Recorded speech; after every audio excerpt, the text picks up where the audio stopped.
the airline panel, Flying to the Future. Then we have the second of the 2 startup pitches. And then after that, we will have lunch at approximately 12:40. We've had a really good morning. And I got to tell you, again, as an analyst, I was very impressed with some of these pitches that we saw earlier. So thank you and congratulations to all who presented. And I'm looking forward to seeing the next wave.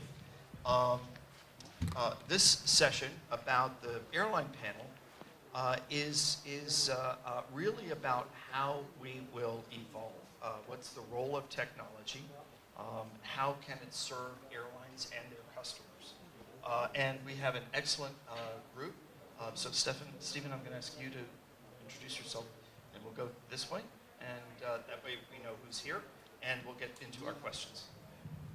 My name's Stephen Scott. Most people know me as Scotty, and I look after innovation at IAG, which is the parent company of British Airways, Iberia, Aer Lingus, Vueling, and Level, our new low-cost carrier.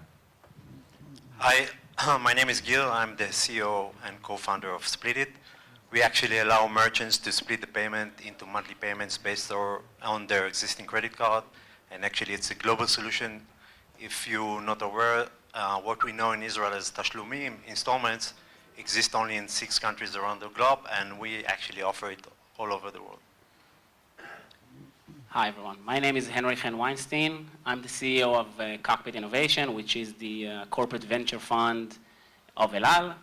We seek out support and invest in technologies in travel, aviation, and aerospace. We do this not only for El Al, but also for other partners as well as they become part of our ecosystem, players like JetBlue and others. Happy to be here today. Well, hello and good morning. And yes, it was very exciting to see the pitches. Well done, guys. My name is Gaense. I work at Lufthansa Systems, the technology provider to the Lufthansa Group and to 300 other airlines worldwide. And specifically, I'm focused on in-cabin solutions. Our key product is Board Connect, which provides wireless in-flight entertainment and connectivity to passengers in the cabin. And we're growing this into a passenger engagement platform, but also a digital platform allowing lots of other applications that I think we'll talk about in a bit. But that's me. Great. I see some folks who are standing on the side. There are seats in the center, so please feel free to be seated so you're comfortable. All right. So, gentlemen, the first question I have is this. We talked earlier about this with Ram, and I think it's still worth discussing. What are some of the biggest challenges, biggest pain points that the airlines have that where you'd like to see technology solutions brought to you to help you manage these challenges, whether they are commercial or operational? You're all looking at me. We're all looking at you. I can kick us off. I think, Henry, you mentioned this earlier, that there's a massive amount of legacy system across the industry of airlines. Although it's a very global business and has been for many years, it's also a very national business. And there's a lot of regulatory restrictions and a lot of things that hinder the airlines moving en masse in a direction. And I think to resolve that, the innovation in airlines is starting to move much, much faster as a group and a community, addressing industry challenges and trying to cope with those. I think we're doing it as individual airlines and as groups of airlines, such as IAG. But we need to continue that, taking out some of the legacy tech and replacing it with newer solutions. I see that in 2 time frames. We have for the startups, probably more of interest. Airlines work very much quarter by quarter.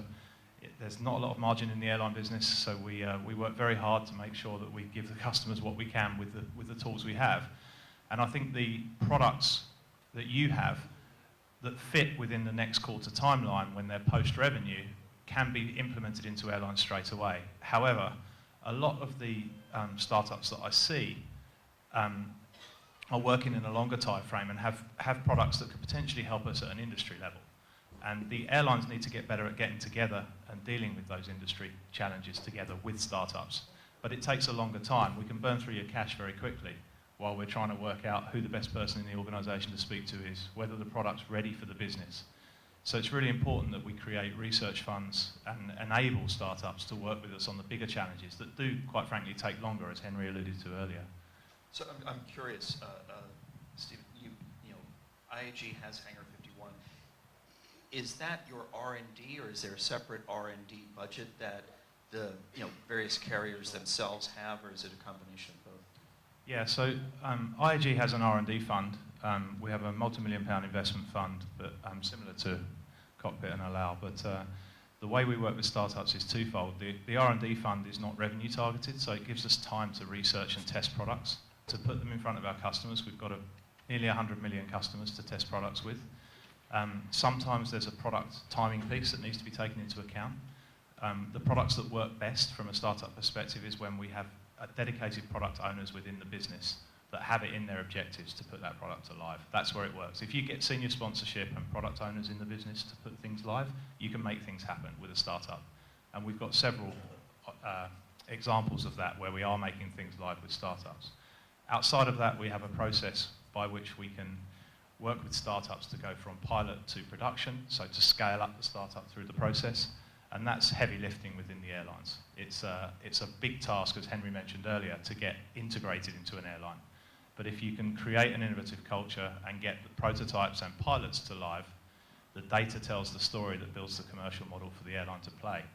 And that's the piece that we've spent a lot of time doing, is the ability to experiment and pilot with startups so that you can get your product in the market and you can test how you can scale at the same time as we can test whether your product provides the commercial and customer value we expected. Yeah, I think onto that end, I'm not the key person to talk about innovation at Lufthansa because we're Lufthansa Systems, but those smaller subsidiaries can really help for startups to dock on and bring solutions to the larger group because they're well connected and they kind of act as a buffer in between. When you talk about the smaller subsidiaries in the context of Lufthansa Group, does that mean the smaller airlines or different? Technology providers such as Lufthansa Systems, who are part of the Lufthansa Group, but also, I mean, Lufthansa has the low-cost carrier segment, Eurowings. They can also act as an incubator and bring things back to the group once they've implemented it.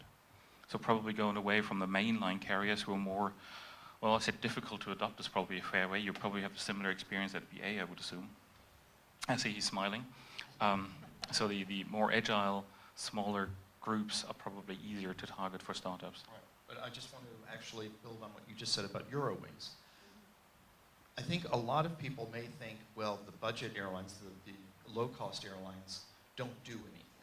So the fact that you said Eurowings may be a better place to start is worth discussing a bit more, because it's almost not what you would expect. The fact that Eurowings is almost this incubator as an airline, what are some? How do they? What are some of the things that they would be looking at? Gives me a great chance to speak about. Well, Eurowings per se is a smaller organization, less hierarchy. And when we looked for a trial case for our latest product about 2 years ago, which was Sport Connect Portable, a so-called walk-on IFE that doesn't need installation, we looked for an airline that would be willing to go with us to develop that product and to take it live. And Eurowings were the first one to say, yes, guys, let's do that together. So we did a fleet-wide rollout August last year on the entire Eurowings fleet for that new product. That would have been completely impossible for one of the more traditional carrier segments. So the smaller carriers, or dare to call them smaller because they're not smaller, but they're a lot easier to try things out because they're more willing to do stuff. And they're less afraid of failure. I can add some information to that. So first of all, I agree with the approach about low-cost carriers is that it's, at least from an innovation point of view, is that they do work quickly, much quicker. Also, they're structured differently organizationally, usually allowing them to push things internally quicker. Pretty much any low-cost airline that's doing well is doing very interesting things in terms of innovation. But I also think maybe it's an opportunity for entrepreneurs to think about what it would mean to work. You know, I know probably we'll dive into this a bit later, but like Stephen mentioned, there are different stages for the startups that approach an airline, for example, or any player in the travel industry. And so entrepreneurs need to understand what would be the consequence of working with an airline, for example. So if you're post-revenue and you're able to show projections and it's relative, and you know how to onboard a big client, and so it's a completely different ball game than if you have a concept that you want to test in this specific vertical. So that means most players in the industry won't even be able to, you don't have anyone to talk to about that even, if you're, let's say, earlier staged. And even the ones that have an entity to talk to, like Steven, like us, still, I mean, it's a process. So that means you will go through this sort of incubation period with us, and then you'll be able to actually be prepared to talk to an airline. That will take time. You need to prepare mentally, financially, technologically, everything that entails. And also you need to understand the landscape well enough to know who will work with you when you're at that stage, because even if an airline has someone you can talk to, it doesn't necessarily mean it's relevant. So that's one thing. Second thing is, maybe it's an opportunity to talk to entrepreneurs about the challenges they should actually target. I think that's maybe the core of the question. So now we see a lot of entrepreneurs trying to do things in digital travel, right? Because a lot of that has to do with the fact that they are potential users of this, and so they, as travelers, experience something, and now they think, okay, we can fix this for everyone. Let's build a company out of this. Most of the cases, it's wrong. I mean, yes, it will be an improvement, but not necessarily startup worthy. I mean, maybe not spend 5 years building this specific thing. It might be more of a feature than an actual product. But the reason this happens is not because entrepreneurs are not doing a good job. It's because the industry is not doing a good job spreading what are the real pains. Like Steven mentioned, working together to build these clubs of innovation, of early adopters that are able to signal to entrepreneurs what they should focus on is the right way to put us in a better place when it comes to working with startups. I always say that our industry is kind of like where the financial industry was about 10 years ago. Well, I used to say that 2 years ago. So, but now in the last 2 years, actually, this industry has been booming. I don't know if anyone is keeping tabs, but the amount of activities now in this space, in incubation and venture funding, and just airlines dedicating more resources to working with innovation, it's completely changed the landscape. Yeah, and the money now, the money that's in that business. True, and also VCs and everyone else is, travel is not maybe the sexiest approach, and we're now seeing dedicated VCs everywhere, also in the Valley, working on this specific space because we see more expertise spilling into that space as well. So hopefully it won't take another 8 years to be where what it took the financial industry to do. It will probably take less because everything is now much quicker. But I think some things that entrepreneurs are not targeting at all is just look at the impact of this industry in various segments. So that's, for example, just a quick example, is about, let's talk about the green power, for example. So the industry, our industry specifically, is pretty much responsible to about 10% of the man-made greenhouse gases in the world. This needs to change. IATA says 2, but okay. Hmm? I think IATA said airlines are responsible for 2%. 2%? No, I mean, I can show you data that says in between 6 and 9. IATA has, a different approach maybe because of various obvious details. That doesn't count non-IATA members. But even if it's 2, okay, let's say it's 2, okay, just for the record. I mean, I still think there's a lot to be done there when it comes to fuel efficiency, and we're now seeing experiments in solar power and electrical, and we're seeing a lot of new technology in that space, but we don't see enough, for example. So that's a huge thing, and we're now, for example, JetBlue just invested in a hybrid electrical engine company. It's pretty well known. Boeing did the same. So we're seeing that type of thing, and we're not seeing a lot of entrepreneurs pitching these type of ideas.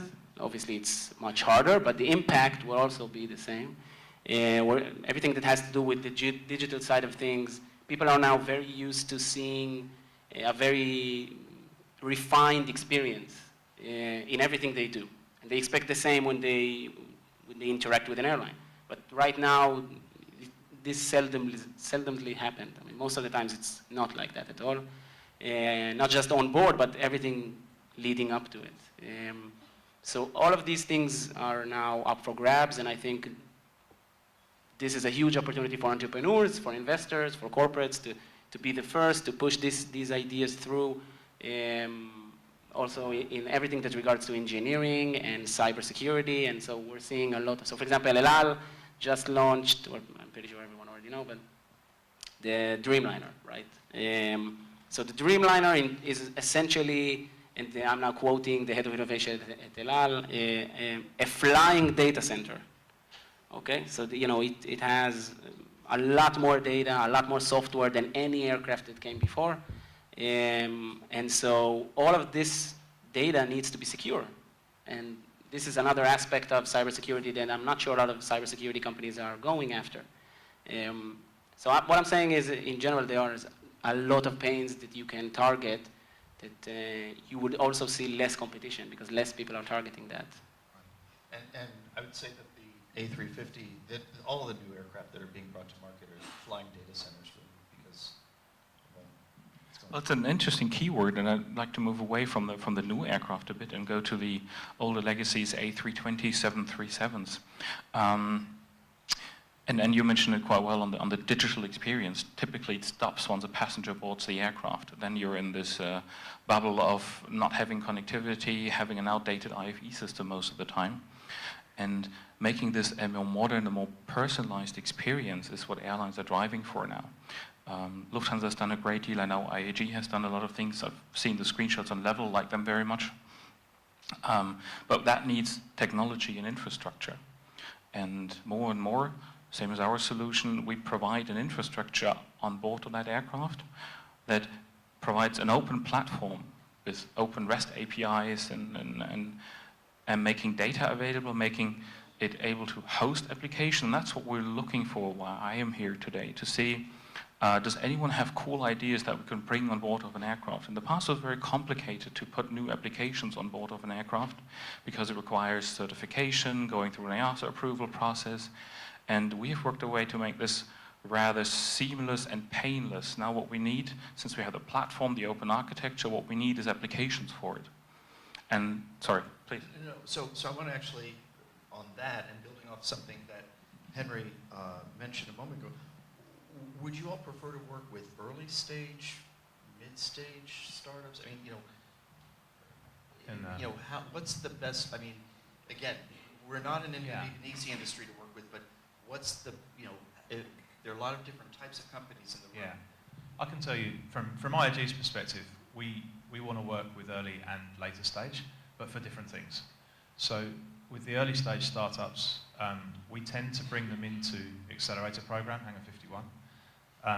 Work with them on their first kind of moulding the product together a bit more if it's very early stage, and then take them into an incubation period because you need to work with us for a longer period of time, quite frankly, to mould the product and to make it as interesting as it can be from a route to market.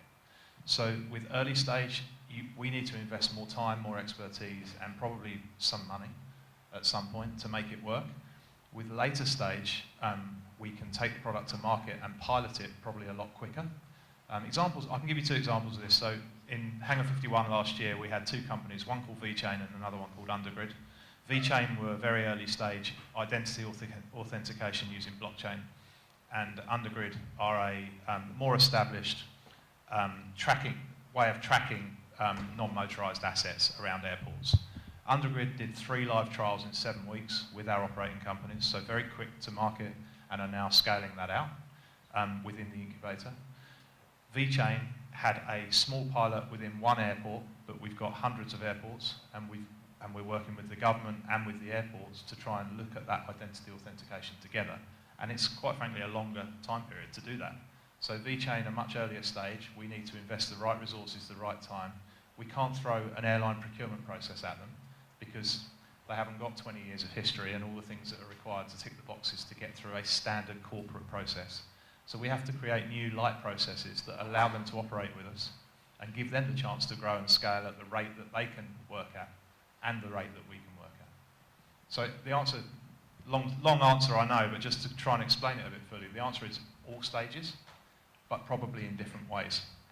And we work that out uniquely with each startup that we work with. You know, one area that we've been doing a lot of research into is payments. You know, one of my grandfathers was from Texas, and he always said you should always be able to take people's money. You should have been in Washington, D.C. Anyway, what I'd like to find out is how you view, you know, where's the innovation coming in payments? We've done some research, and airlines generally lag travel agencies, in particular traditional travel agencies, in terms of the ability to collect different types of payments. It's not exclusively a credit card world. There are issues around cost. There's issue around being customer focused. There are certainly very legitimate issues around security and, you know, all of that. But